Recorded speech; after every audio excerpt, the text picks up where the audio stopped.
Okay, that's the camera I'm looking into. Okay. Good evening.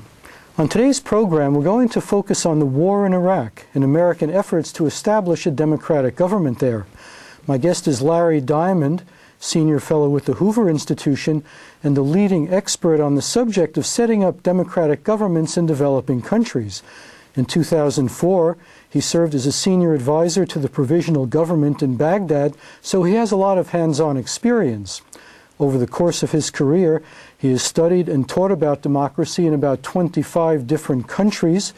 He now spends much of his time lecturing and writing about the challenges of building a stable democracy in Iraq. Professor Diamond is the founding co-editor of the Journal of Democracy and coordinator of the Center on Democracy, Development, and the Rule of Law. He also has numerous books to his credit, including Squandered Victory, The American Occupation and the Bungled Effort to Bring Democracy to Iraq, and Islam and Democracy in the Middle East. Professor Diamond, it's a great pleasure to have you here today. Nice to be with you, Marty. It's been over 4 months since they had elections in Iraq, and they still don't have a government in place. Why is it taking so long to set up a government? Primarily because of the requirement in the Constitution for very broad consensus. The idea is that this is a power-sharing constitution, that in order to form a government, you not only need a majority, but you actually need 2/3. And the reason why is that before you can have a prime minister and a cabinet, and this is a parliamentary system, the parliament has to elect a 3-member presidency council in order to have a body that can appoint the prime minister, have an authority that can do so. And that presidency council, a president and 2 deputy presidents, have to be elected as a slate by a 2/3 vote of parliament. So there's got to be a very high degree of consensus, and they can't agree on who should be prime minister, what the structure of government should be, what the distribution of revenue should be among the different provinces, what the distribution of power should be between the center and the regions. Is there a chance that they won't be able to come to an agreement and they won't be able to have a government? Well, eventually I think this is going to get sorted out, but eventually it can be a very long time, and the country can descend into much greater violence and instability, and this is what worries everyone. I'd say there's certainly no guarantee that this is going to be resolved in the next 2 to 3 weeks. There are very, very deep divisions, not only between the 3 principal ethnic and sectarian groups in the country, the Shia, the Kurds, and the Sunnis, but very crucially within the most important political alliance in the country, the alliance of different Shiite, predominantly religious political parties in the United Iraqi Alliance, which is the lead alliance that will choose a new prime minister. And those divisions are complicating the search for a government. Is there a basic lack of willingness to compromise? In other words, instead of each group being primarily concerned for the integrity of the country as a whole, they're primarily concerned that their group not be placed at a disadvantage relative to the others. Yes, I think that's a very serious problem. And it's been a problem since the fall of Saddam Hussein. You had more American ability to impose solutions during the American occupation, and you had more American power and leverage to try and induce compromises than you do now. I don't think anybody should want to see the United States continuing to impose solutions, but there are very deep divisions among the different Iraqi political interests. And we've made a lot of mistakes along the way that have helped to polarize this situation. What do you think should have been done differently? You say, well, you wrote a book which suggests that the U.S. bungled the effort to set up a democracy. What should we have done differently? Well, you can go all the way back to the failure of planning before the war was even launched. The absence of any significant and really well thought through plan for political transition, the total inadequacy of the number of troops that were deployed on the ground, not to fight the war, but to secure the peace after the war. The decisions that were made early in the American occupation in May of 2003 to establish a full-blown American or Anglo-American occupation government of Iraq without any time frame, to dissolve the Iraqi army and completely now disband it. People say that the cost of this war has been extraordinarily expensive and pushed the U.S. into massive debt as is. Would it have been feasible to have a much more expensive war by sending in many more troops than we initially did? The irony of deployment in a post-conflict situation, which has been affirmed by a number of studies, including the RAND Corporation study that was led by Ambassador James Dobbins, with much experience in post-conflict reconstruction, including Afghanistan and Bosnia.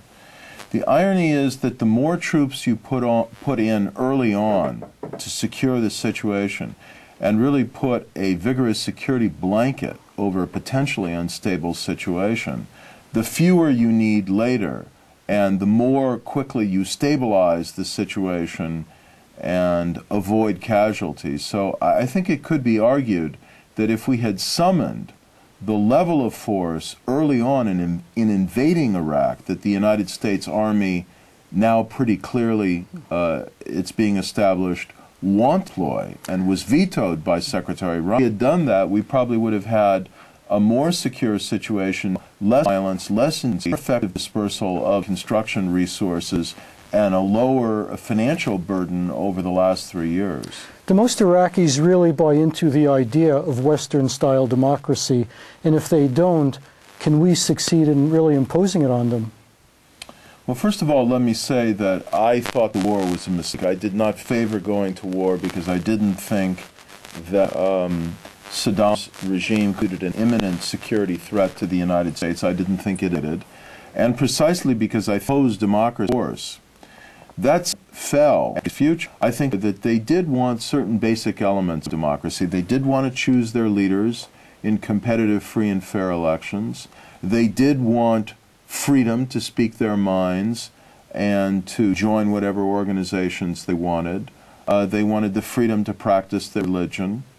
They wanted a lot of the elements of what we call democracy, and I think those elements are generic. They're Western democracy, they're not Eastern-style democracy. They're simply accountability and freedom. Those know no cultural boundaries.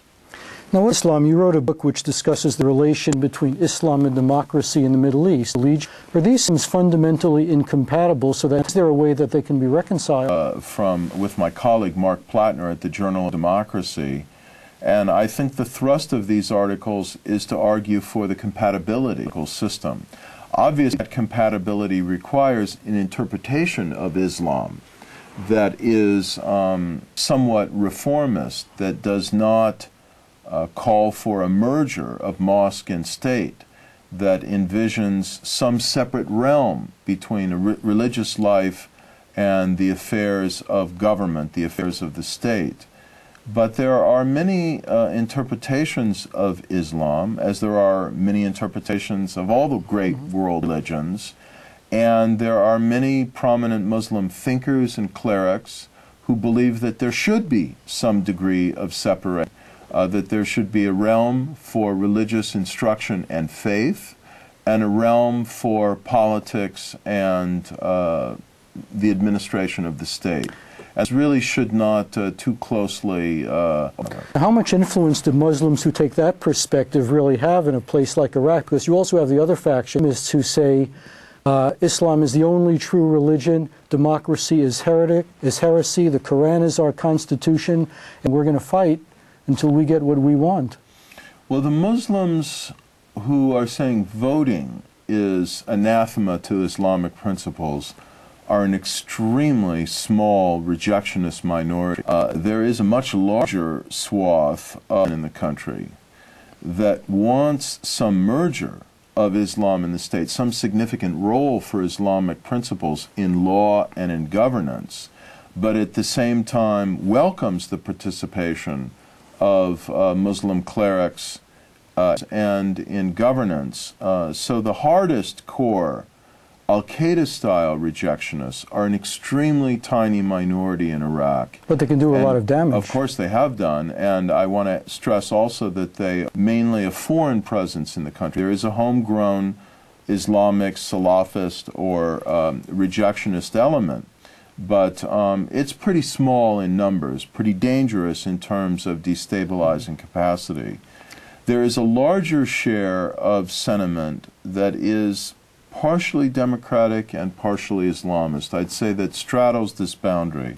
And I would summarize my answer to your question by saying that the public opinion polls suggest that about 40% of Iraqis want a more or less secular democracy as we understand it in the West, or maybe as it's seen in Muslim countries like Turkey or Indonesia.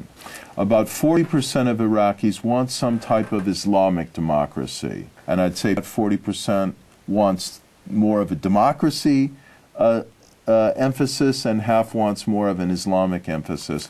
And then there's a die-hard 20% who want another Saddam or a real Islamic democracy trying to do in Iraq. Well, I think if you Indonesia or Senegal, you see countries Muslim, and there are but the government is largely secular, and democracy is beginning actually to institutionalize itself. Are there any models in these countries? In the Arab world? No. And of course there's Turkey as well in the Middle East, but with a fiercely secular tradition from Mustafa Kemal Ataturk. In the Arab world, we have only the example historically of democracy in Lebanon, but Lebanon is a partially Christian country and is rather an unusual country in the Arab world. So we're still looking for the model of an Arab country where Islam is strong but separated from the political realm to a considerable extent. Now, what does the want Iraq to have a Western style? The other hand, to be able, strategic threat to the United States, Islamic movements are more important. Most goal and fully articulate the Bush administration, I think clearly uppermost in its stopping the literally and figuratively around, seeing that they for sure. But it may also imply a certain degree of realism of a democratic practice, a country that has not a shred of them for. I think that it requires most of all a power-sharing agreement in the country, oil in a fair way, so that every share of the population has a more or less proportional share of the oil revenue on a territorial basis, with a strong center, stronger than was for in the Constitution that was adopted last October, and with some constitutional mechanisms of a judicial nature and other of government, so the kind of abuse, that's still an order, democratic one. Do the Iraqis can achieve that on their own, or is the U.S. going to have to force? We're well past the moment when we could, the Iraqi people. Community has to do, with the U.S. playing an important role, but it can no longer be a largely or hegemonic here, the United Nations, supporting, encouraging, and the most urgent facilitating role that's to broker the compromises on the staffing of government, the structure of system that would break this impasse and enable the country to move forward. Such as the Iranians, they border Iraq as policy. How big a challenge with them? Because we not only have the challenge of manipulation and interference and of the political situation aligning with certain parties in the Shiite South, intelligence agents who... Is there any way to seal the Iran-Iraq border, or do they just cross? Katie barred the door. That should have been done, 3 years ago. It's a little late now. It's the Islamic Republic, in which all the key issues in our bilateral, Iraq, Lebanon, Israel, the economic embargo, the nuclear question, everything's laid on the table.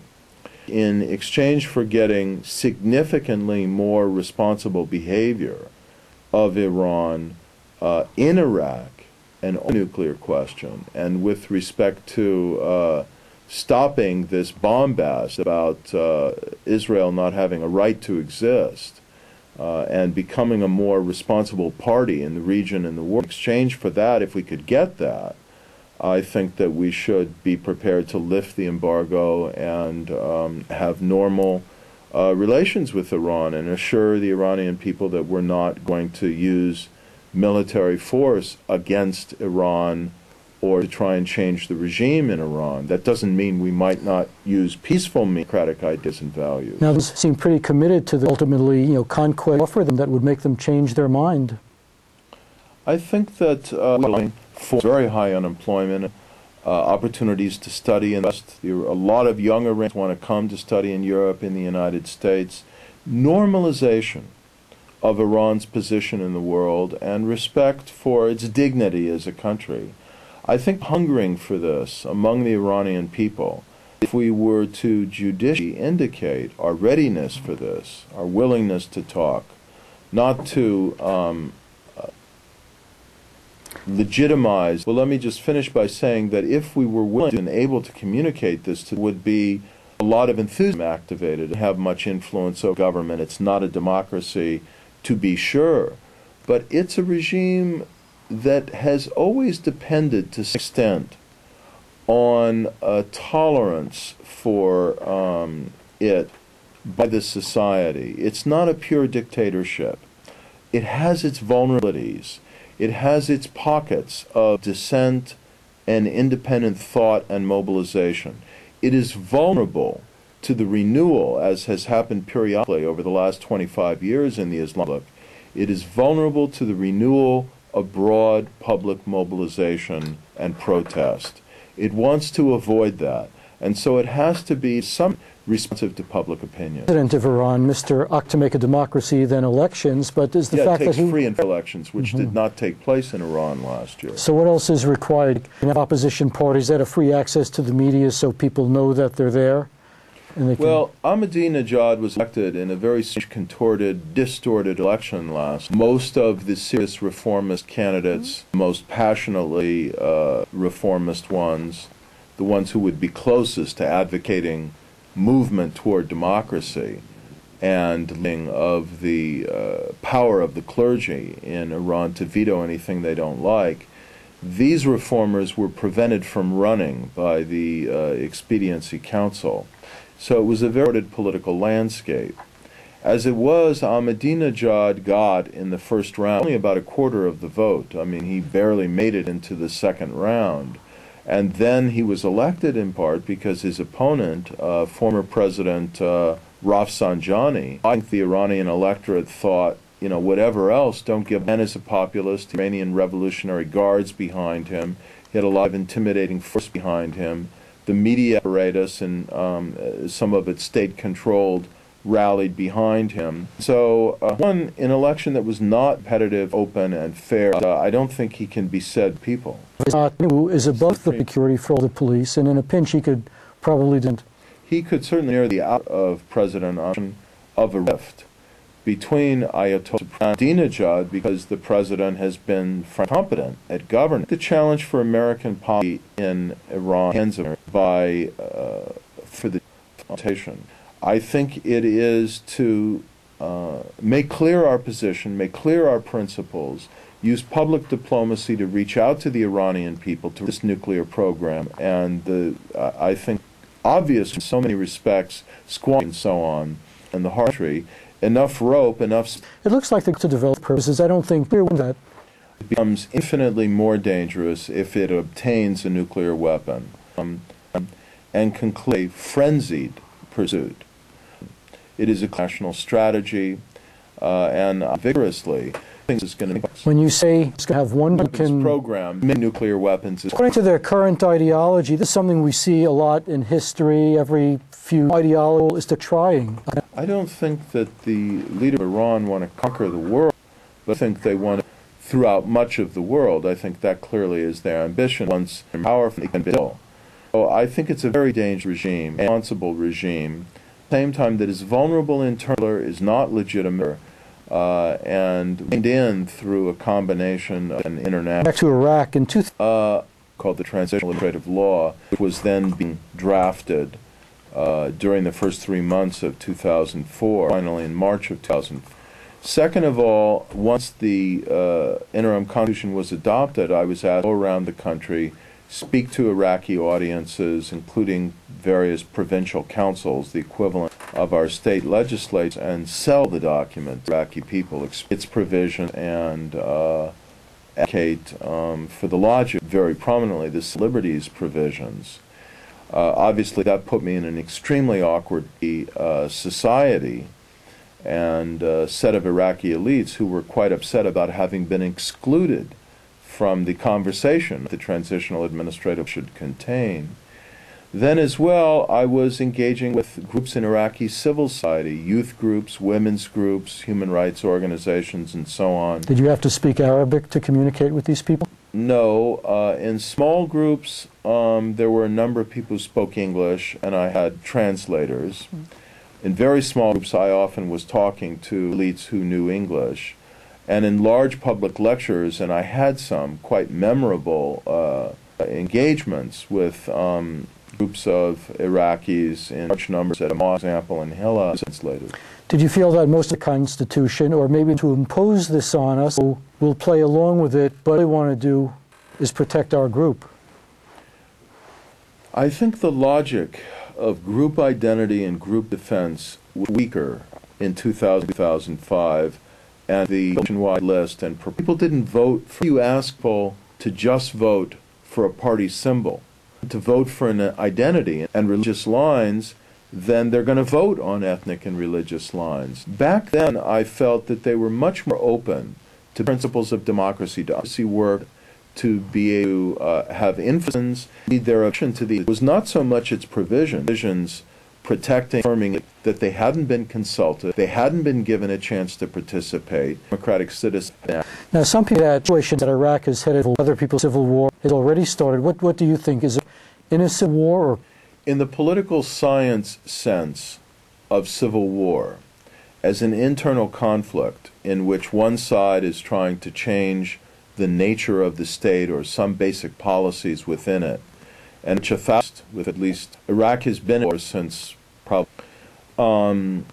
If you define civil war more in a common vernacular as an all-out struggle for power between competing forces, in which many, many thousands of people die, and in which violence is the dominant motif of public life, the civil war, dangerous situation today, this is the most technical answer, in which Iraq has slid civil war, maybe 300 to 500 people a month, maybe 1,000, to a medium intensity civil war in which well over 1,000 Iraqis seem to be dying each month, and in which killing has now begun to occur on a significant scale in each direction, not only Sunni hardline Islamic militant or insurgent groups killing Shias and people indiscriminately,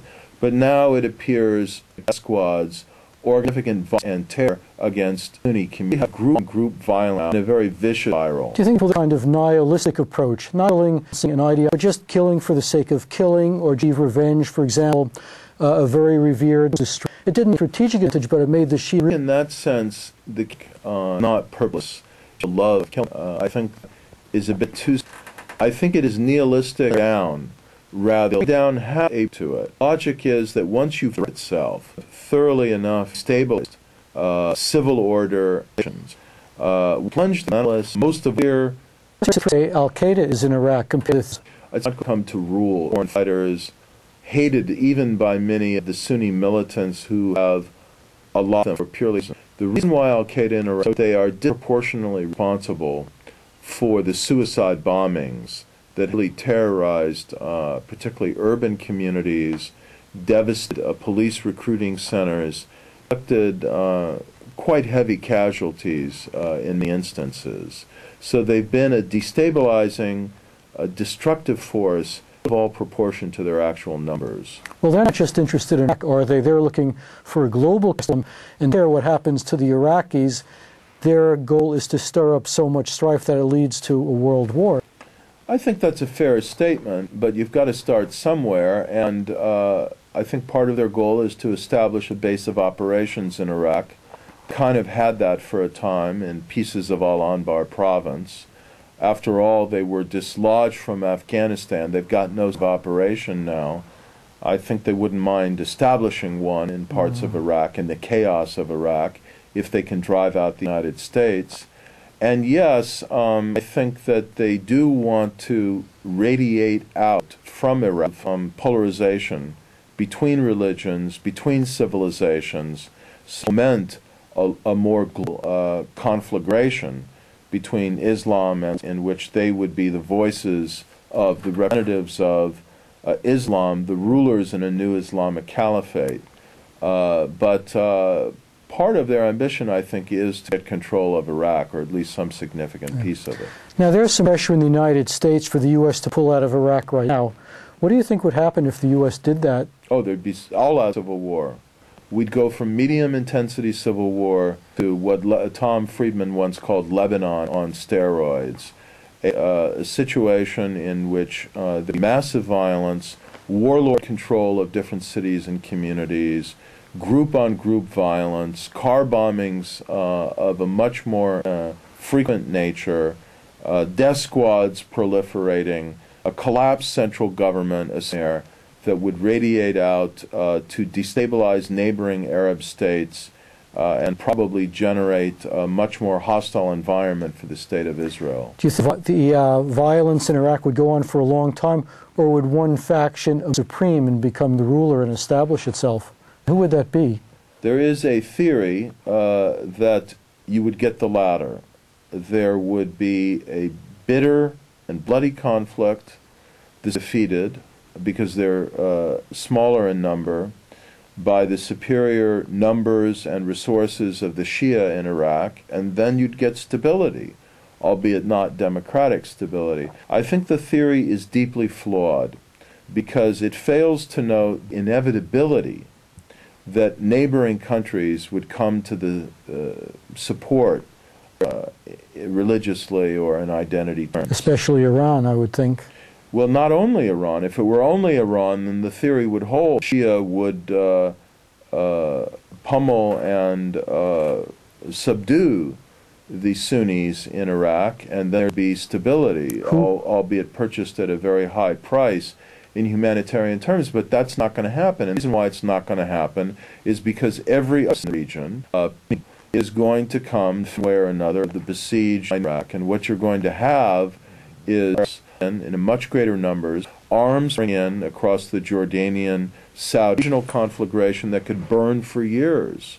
And who would the United States support, if anybody, in such a conflagration? I don't think either side. And let me tell you, once that happens, I don't see what the United States can do except stand aside and get out of the way. Because if it's like a dog fight, where the dogs are really locked in combat. Try and stick your hand into the middle of a dog fight, it's going to be tough. Now, we're talking about establishing democracy in Iraq and maybe some other Middle East countries. Don't you have to have a certain kind of pre-existing culture or pre-existing society for a democracy to take root? For example, a society in which people broadly agree that they will solve their differences peacefully and that they'll compromise on some of their interests rather than fight each other. There's a long academic literature which argues that in order to have a level of economic, high levels of a civil system organized into a lot of different groups into the state, a bourgeoisie, an independent class of capitalists, and the list goes on and on. If the list were really a set of prerequisites, there'd still be only 40 or 50 democracies in the world.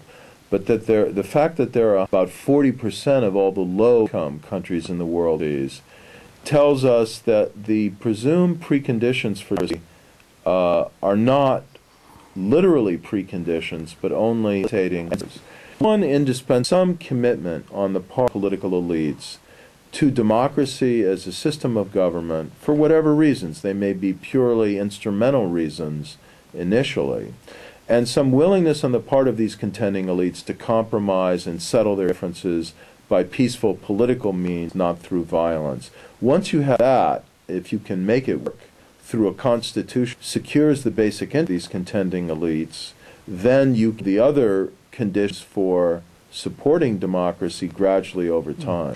Now, Iraq was kind of artificially created after World War I.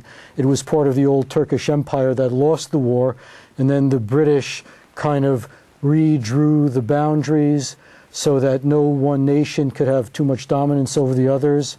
But is Iraq really viable as a nation with these different groups? I mean, are those the right boundaries? Maybe try up and set up into more than one country? Make a very, Iraq would be able as three countries if you could figure out a way, pieces of Iraq peacefully, and if you could figure out a way reliably to distribute the oil revenue of the country fairly among those three pieces. I don't think either of those can be done. I think any effort to break Iraq apart into multiple pieces is inevitably going to be extremely bloody and would itself trigger. Keep in mind is that 80% of the oil and gas wealth sits in a portion of the country around the Iranian border. If you break up into pieces that can be forced for the district country, pieces of the country, very do that. Gas well sits near border Kurdistan. Process in this constitution to decide it wants to Kurdistan and certain that Saddam Hussein cooks Kurdistan. So if you're a Sunni Arabs and the Kurdistan region, and you're looking at this, and you inherit without any oil and gas, people are mixed up. You have significant. You have Shia living in the predominantly province of Salah Hussein's home dad. So how are you going to unmix people without massive and very bloody population exchanges and what we now call ethnic cleansing? Given the current situation in Iraq, what do you think the United States should do? The priority for the United States is to ask for help from the international community. Political means our own. We need the United Nations involved, we need the European Union, we need the Arab League involved, which has the regional Arab get Iran to the table at a conference in which all of the stakeholders and internally in Iraq, and see if the United Nations on bearing constitutional reform, particularly put all issues on the table and try and can be brokered by the United. The Iraqi political party of reaching compromise. Yeah, I mean, what's your outlook at this? Well, I'll tell you that speaking for public who are not in the formal employ of the United States government, and even many who are deeply pessimistic at this point, profoundly worried, nervous, wits. I think that the country is sliding into larger scale, more able civil war. The common grounds for political and consensus are eroding. Tom Friedman said in early April, it's midnight. And I think running out of time to pull this off the path of deepening violence, I think it can be done because there are parts of the country that are relatively stable. There are police that have, political support from their people. There is a hunger for mass of the Iraqi people, but if that hunger is going to be satisfied, the extremes need to be isolated.